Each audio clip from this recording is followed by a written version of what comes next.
ঢাকায় মাইলস্টোন স্কুলে বিমান বাহিনীর প্রশিক্ষণ বিমান বিধ্বস্ত ও ৩৬ জনের মৃত্যুতে বিমান বাহিনী, রাজুক, স্কুল কর্তৃপক্ষ সহ বিভিন্ন পক্ষের ব্যর্থতা খুঁজে পেয়েছে সরকার গঠিত একটি তদন্ত কমিশন। ৯ সদস্য বিশিষ্ট এই কমিশন মনে করে পাইলটের প্রশিক্ষণজনিত ঘাটতি, উইন্ডশিল্ডে পাখি বা অন্য কোনো বস্তুর সম্ভাব্য আঘাত এবং আকস্মিক নিয়ন্ত্রণ হারানো বা ক্রিটিক্যাল অ্যাঙ্গেল অফ অ্যাটাকের সীমা অতিক্রমের কারণে বিমানটি বিধ্বস্ত হতে পারে। নিহত এবং ক্ষতিগ্রস্তদের ক্ষতিপূরণের জন্যও সুপারিশ করছে এই কমিশন। বিস্তারিত জানাচ্ছেন সাব্বির আহমেদ। ঠিক ১ বছর আগে উত্তরার মাইলস্টোন স্কুল অ্যান্ড কলেজ প্রাঙ্গণ বিমান বাহিনীর প্রশিক্ষণ বিমান বিধ্বস্ত হয়ে পাইলট, ২৮ শিশু, শিক্ষক ও অভিভাবক মিলিয়ে প্রাণ হারান ৩৬ জন। ঘটনার কারণ অনুসন্ধানে সাবেক সচিব জাফরুল্লাহ খানের নেতৃত্বে গঠিত হয় ৯ সদস্যের তদন্ত কমিশন।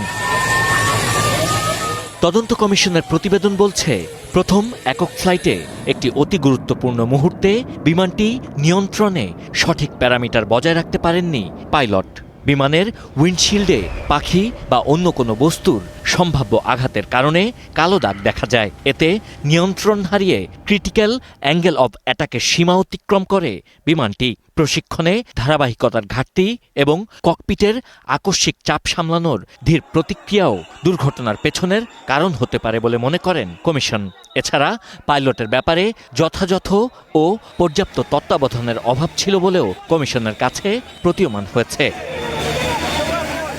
তবে শুধু বিমান বিধ্বস্তই নয়, প্রাণহানি এত বিপুল পরিমাণ হওয়ার পেছনে মাইলস্টোন স্কুলের বহুতল ভবনটির অবকাঠামোগত ত্রুটিকেও দায়ী করেছে তদন্ত কমিশন। দুর্ঘটনায় প্রাণ হারানো শিশুদের প্রতিটি পরিবারকে ১ কোটি এবং প্রাপ্তবয়স্কদের ৮০ লাখ টাকা দেওয়ার সুপারিশ করে তদন্ত কমিটি।